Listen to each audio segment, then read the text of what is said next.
নমস্কার। উপেন্দ্র কিশোর ধরি কবিতা কমলা নাপিত। একদিন কিনা কমলা নাপিত লাঙল নিয়ে কাঁদে খেতে গেছিল চাষ করতে, আর কি লাঙল ফাঁদে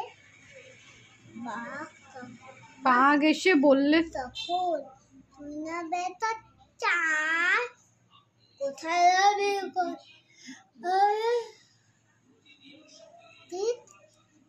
তোরে ধরে ধরে খাই। নাপিত বললে ওরে বাপ তুই যে ভারী বোকা, ধরবে না পেট এখন খেলে দেখছিস না আমি রোগা। ধান হলে ভাত খেয়ে হব মোটা তাজা, তখন বড় মামা এসে দিস রে ব্যথা সাজা।